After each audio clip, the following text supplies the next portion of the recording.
Hello, my dear friends. Welcome back to the Fluent Zone, your favorite place to enjoy interesting English stories and improve your listening and speaking skills.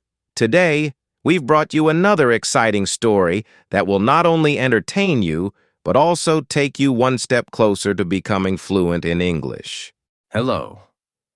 My name is Daniel. I don't come from a rich country. I don't come from a rich family. And when I was 18, I didn't even know how to introduce myself in English. People used to laugh when I tried to speak. Even my friends. Even my own relatives. My accent was broken. My sentences were wrong. I didn't even know what to say in interviews. But I had one thing inside me. Something I didn't fully understand back then. But I feel it now. A quiet fire that whispered, "You are meant for more." This is the story of how a completely ordinary boy from a small, forgotten town, with zero confidence and no English, became a millionaire, just by learning one skill, how to express himself in English with power. No, this is not a fake story. There's no overnight success here, no rich uncle, no viral moment, just one broken boy, one small room, and one big dream. If I could just speak like them, maybe I could live like them. I want to tell you my story, not to show off, but to show you what's possible, even when everything is against you. Because if you feel lost, if you feel like the world ignores you, if you feel like you're invisible because your English is broken, then I'm talking directly to you. This story is not about English. It's about survival. It's about freedom. It's about how I went from being silent in fear to speaking on global stages, to building businesses, to earning in dollars, to creating a life that once felt impossible. And I want to make you a promise. If you stay with me until the end of this story, you won't just learn about me. You will see yourself.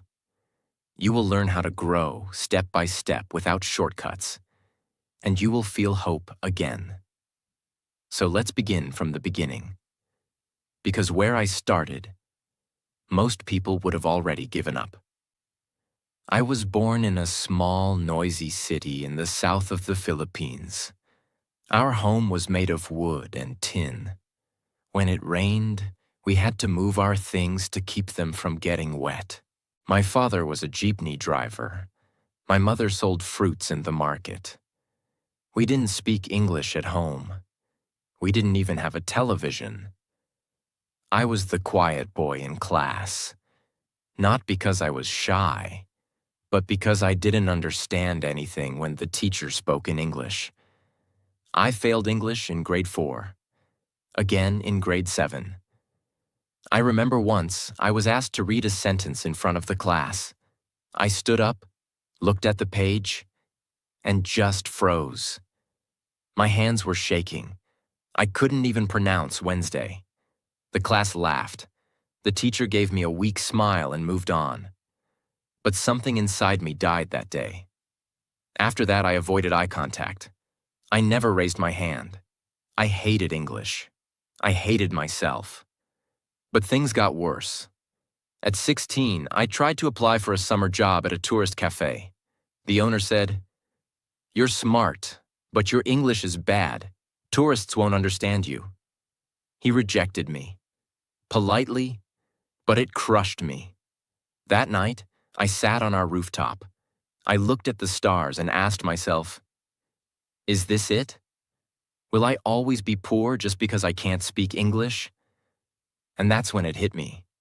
It wasn't about English. It was about freedom. If I could learn this language, I could break out of this life.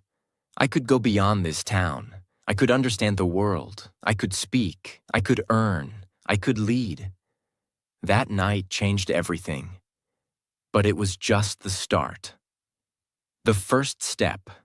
I began with a broken dictionary I borrowed from my cousin. It was missing pages. I would sit in silence for hours, just reading random words and writing them down. opportunity, success, confidence. I didn't even know what these words truly meant, but I wanted to. I used to write fake conversations in a notebook and practice them alone. I would stand in front of the mirror and say, "Hi, my name is Daniel. How are you? I'm learning English." Even those 3 sentences took me one full week to say without stuttering. I started listening to English songs, not for fun, but to catch words. I paused, rewinded, wrote lyrics, translated them. I remember one line from a song that changed my mindset. "There's nothing you can't do if you believe in you." I believed in those words more than I believed in myself, but nobody noticed. People thought I was wasting time. My cousin laughed at me once. He said, "You think you'll get rich speaking English? Look at us. Even graduates are jobless." He was right. But I kept going anyway, because deep inside, I felt something shifting. One day, I met someone online, a traveler from the UK who was visiting Manila. I replied to his post in broken English. He corrected me, but kindly. That became my first conversation with a foreigner. Was I nervous? I was sweating like crazy. Did I make mistakes? 100. But I realized something. They didn't care about my mistakes. They cared about communication. They respected the effort. That's when I knew.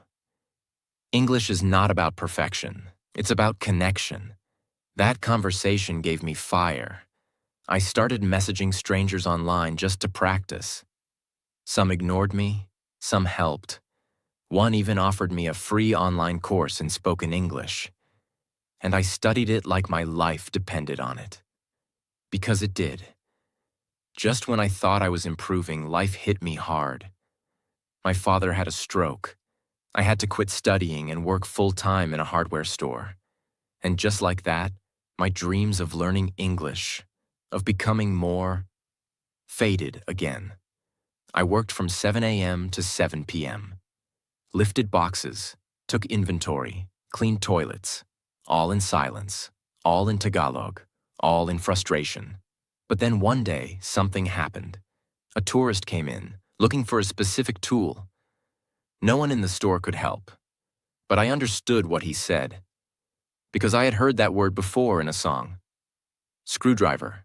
I helped him. In English. He smiled, surprised, and said, "Your English is good." I almost cried, because in that small moment, I felt something I hadn't felt in years. Hope. After that moment in the hardware store, when the tourist said, "Your English is good," my life didn't magically change. No doors flew open. No opportunities came running. But something inside me shifted permanently. I remember going home that evening, my shirt wet with sweat, my back hurting from lifting boxes. But my heart was burning. I whispered to myself, "Daniel, that was your first proof. You're not crazy. You're not dreaming too big. You can do this." But still, I had a full-time job, no internet at home, no smartphone, and barely enough energy to stay awake after work. So I made a decision. I would build my English 10 minutes at a time. Every day, no matter what. I couldn't study at night. I was too tired. So I began waking up at 4 a.m. while the world was silent. Everyone thought I was crazy. Imagine this. It's dark. Everyone's sleeping. There's no AC, just a small fan. I'm sitting on a plastic chair with a broken notebook and a second-hand grammar book from a flea market. Mosquitoes buzzing around me. I would light a candle because sometimes the electricity was out. And I studied, page by page, word by word, alone. Some mornings I didn't understand anything. I felt like I was wasting my time. Like this dream was too big for someone like me. But I kept showing up, because I knew. Every sentence I learned in English was one brick in the foundation of my future. There was a time I almost gave up. It was 3 months after I started the 4 a.m. routine. One night, I came home to find my mother crying. We didn't have enough money for my father's medicines. I was furious at life, at God, at everything. I went to my room, slammed the door, and screamed. What's the point of all this? I'm learning English, but nothing is changing. I'm still poor, still stuck, still useless. I punched the wall, collapsed to the floor, and cried. But when I opened my notebook the next morning, the page I had written the day before had one sentence. Don't stop now. You're already in pain. Use it. That one line saved me. I didn't stop. One day I saw a flyer at the grocery store. 15 pesos per hour, internet cafe. I had never used a computer before, but I went. I sat in front of that glowing screen and Googled how to speak English fluently. That was the moment my world exploded. There were videos, forums, quizzes, free lessons. It was like a new universe opened, one I had never seen before. I started going to that cafe every weekend. Just 1 hour, sometimes 2. I created an email, joined English learning Facebook groups, watched videos on how to pronounce words. I remember spending 3 days just learning how to say comfortable. Because I used to say comfortable. I copied accents, wrote fake emails to practice, watched TED Talks with subtitles, pausing every sentence. People laughed, even my coworkers. They said, "Why are you learning this? You're not going anywhere." But I was. I just hadn't left yet. One day, a woman from New Zealand posted in a group, "I want to help learners speak English. Send me a voice note introducing yourself." I stared at that message for 1 hour. My hand was shaking, but I recorded it. "Hi, I am Daniel. I am from Philippines. I want to speak good English." I sent it and waited. She replied, "You're doing great, Daniel. You just need practice. I'll help." That was the first time a native speaker encouraged me. That moment felt like winning the lottery. We started exchanging voice messages. She corrected my pronunciation, gave me tips, even sent me free materials. She became my first English mentor, and we never even met in real life. One day, I was searching for English practice forums and I saw a post. Need someone to transcribe short English videos, $3 per video. I didn't know what transcribe meant, so I looked it up. To listen and write down what is said in English. I applied, using Google Translate to write the message properly. They replied, "Send us a sample." I borrowed a headset, went to the internet cafe, and transcribed a 4-minute video in 2 hours. They paid me $3. It felt like $300. I cried in the bathroom of that cafe, not because of the money, but because it was real. My English had created income. From that day, I knew. This is the path. I don't have to beg. I don't need a perfect job. If I can learn more, I can earn more. I started seeing myself differently. I wasn't the poor boy who failed English anymore. I was now a learner, a communicator, a builder, a dreamer, and I wanted more. I began learning English business terms. I watched interviews with CEOs. I studied how people pitch ideas, how they write emails, how they express confidence with simple words. I didn't want to just speak English. I wanted to own the language. I made a promise to myself. From today, English is not just a language. It is my career. It is my freedom.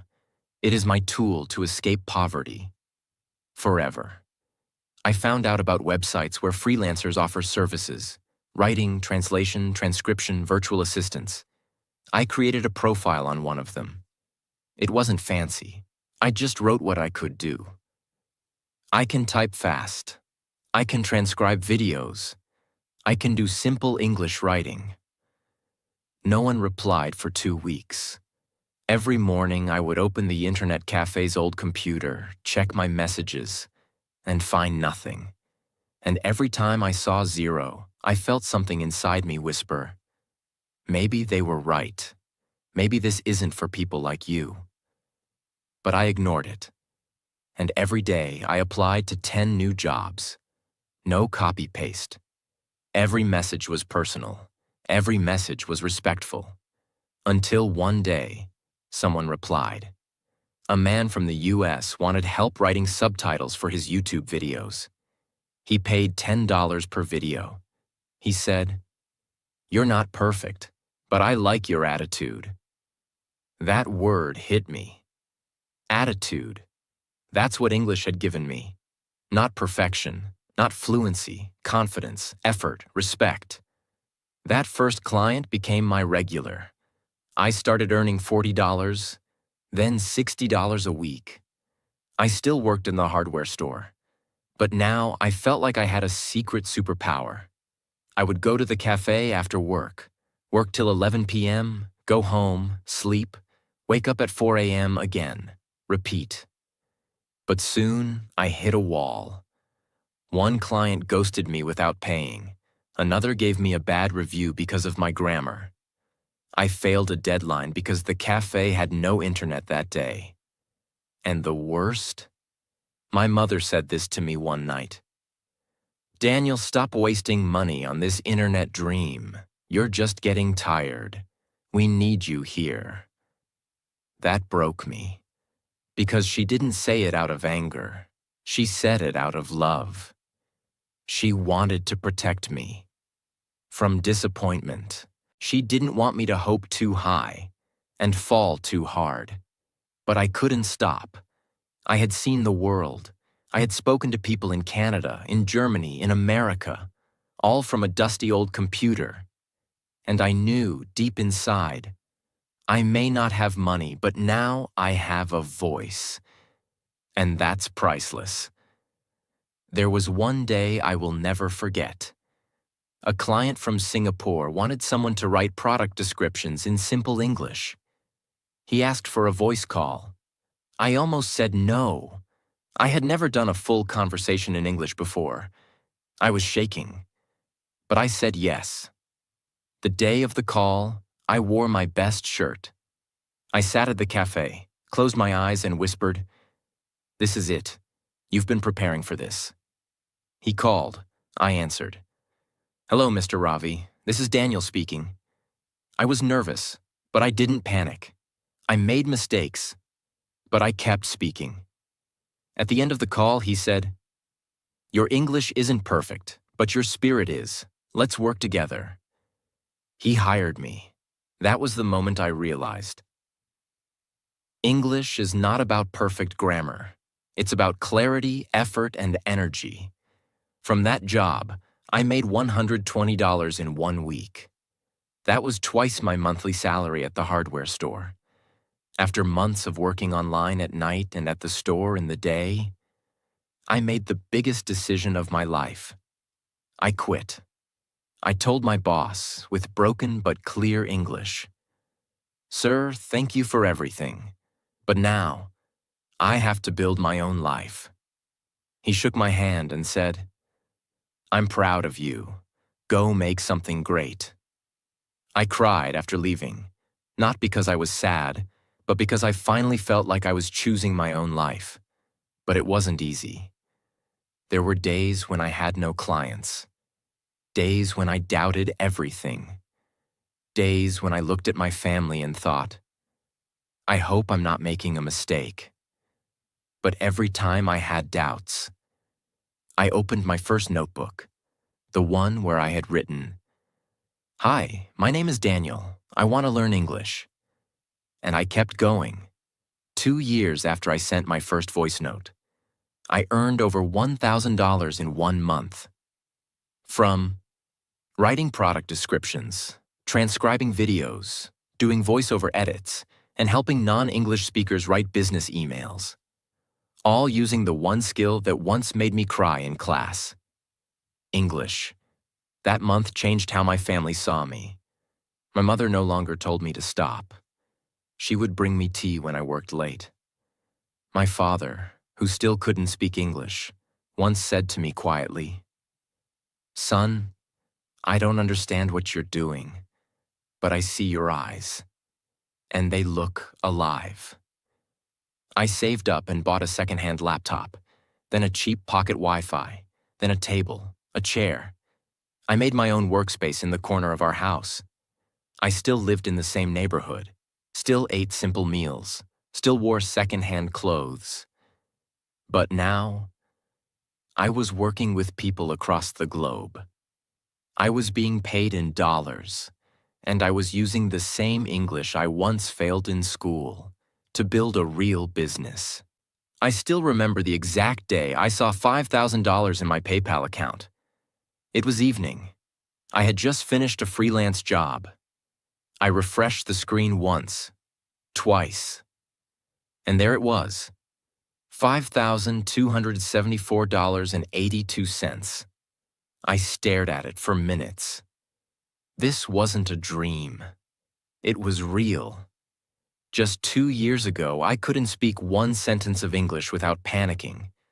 Now I was getting paid in dollars. More than my entire year's salary at the hardware store. But this wasn't luck. This was strategy. This was patience. This was English. Once I had a few regular clients, I did something very important. I stopped charging low prices. At first, I was offering to transcribe videos for $5 each. But after I had real feedback and some success stories, I raised my prices, slowly, respectfully. $5 became $10, then $15, then $25 per video with editing, then $50 for writing an entire business pitch. Clients didn't leave, they stayed, because I gave them more than just words. I gave them confidence in their message. And here's what most people don't realize. When your English improves, your value improves. You stop competing on price. You start competing on quality. I learned how to write powerful, clear English for businesses, handle client communication like a professional, offer new services like proposal writing, email marketing, and brand storytelling. And all of that was because I learned one thing most people never learn. English is not just a language, it's a currency. After my income crossed $2,000 a month, I realized something. I was working too much. 14-hour days, no breaks, no weekends. So I hired help, carefully. A girl from Kenya helped with proofreading. A boy from Bangladesh helped with research. A translator from Egypt helped with Arabic documents. They were smart, hardworking, and eager to grow. And I paid them fairly, in dollars. We became a small global team. We worked on bigger projects, product launches, online course materials, video scripts for CEOs. And the best part? I trained them in the same English techniques I had used myself, because I believed, if I can rise, I should help others rise too. One day, a startup from Canada contacted me. They needed help writing the full content for their website, pitch deck, and email marketing campaign. The budget? $10,000. I was scared. I had never done such a big project. But I said yes. I created a plan, divided the work into 3 weeks, had 4 Zoom calls, revised everything 4 times, and finally, I delivered it. The client said, "This is world class. I've worked with agencies and you just outperformed them." That was the moment I knew. I wasn't just a freelancer anymore. I was a business. When I earned my first $10,000 month, I booked a surprise, a dinner, at a nice restaurant in our town. I brought my parents, my younger brother, and my little niece. We sat at a table with candles and cloth napkins. My father had never been in such a place. My mother kept adjusting her sari, nervous. I ordered for everyone, in English. When the food came, I stood up. I said, "I know you didn't always understand what I was doing, but thank you for trusting me. I want to tell you something. We're okay now. You don't have to worry anymore." My mother started crying. My father just nodded, his eyes red. That night, we laughed, we talked, we celebrated, and in that moment, I realized something. I wasn't chasing dollars, I was building dignity. With enough savings, I took the biggest step of my life. I started my own company, a small content agency. We offered premium writing, editing, and English support for global startups. I rented a tiny office, got business cards, registered officially. We got clients from Singapore, Dubai, London, and California. And every time someone asked, "How did you learn English?" I smiled and said, "One sentence at a time." 3 years after I sent my first message from an internet cafe, my company crossed $100,000 in annual revenue. I was earning more than doctors, engineers, and bankers in my town.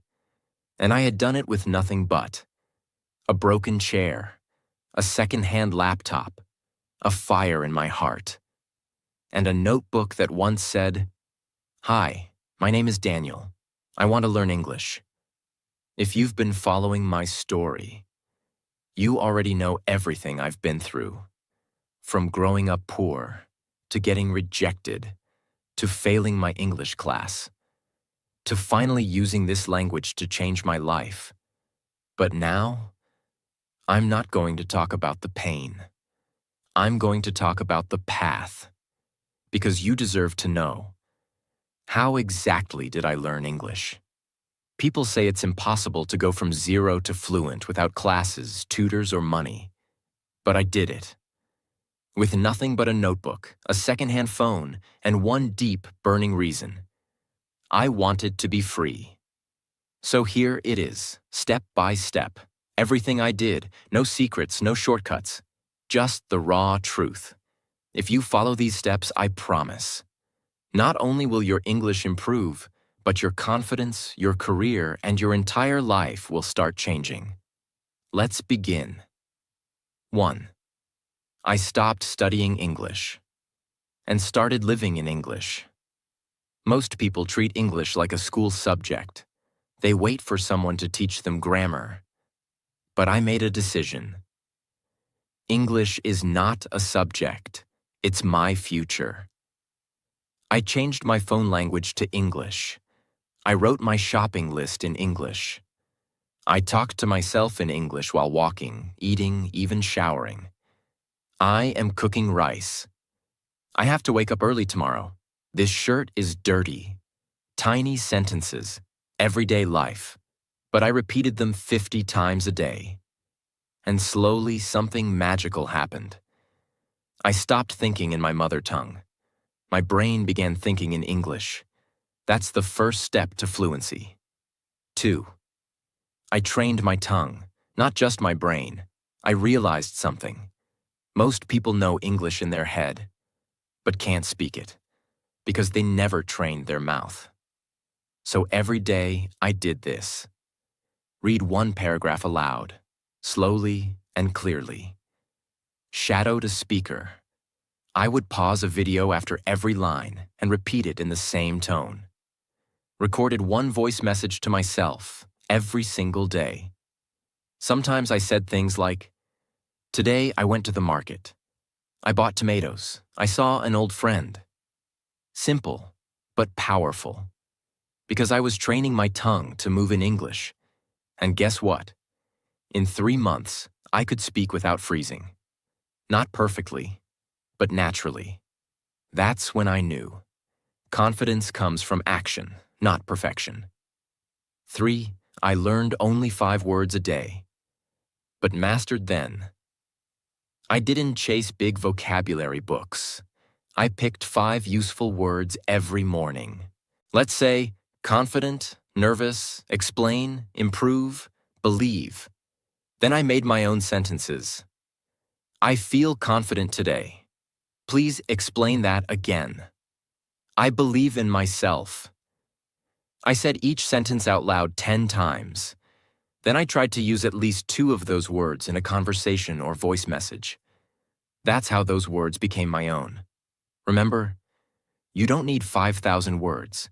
You need 500 words used powerfully. 4. I practiced thinking. In English, 1 sentence at a time. This changed everything. I stopped translating in my head. Instead, I trained myself to think in English. It's hot today.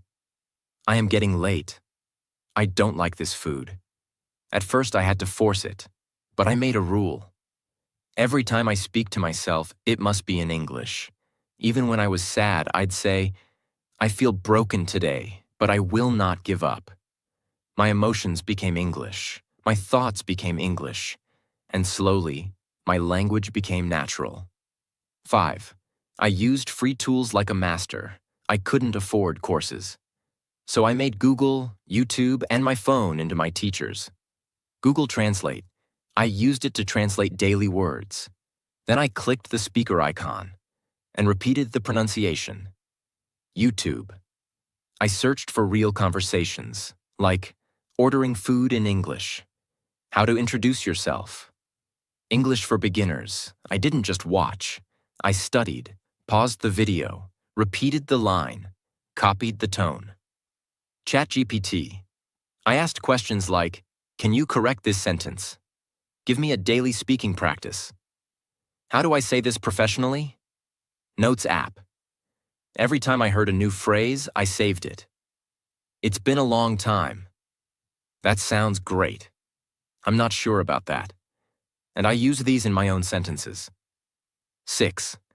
I made English a daily habit, not a big goal. Some days I studied for 1 hour, some days only 10 minutes. But I never skipped, because I knew. Fluency is not built in 1 day, it is built daily. Every morning, 5 words, 5 sentences, 1 voice message, 1 short video. That was my routine.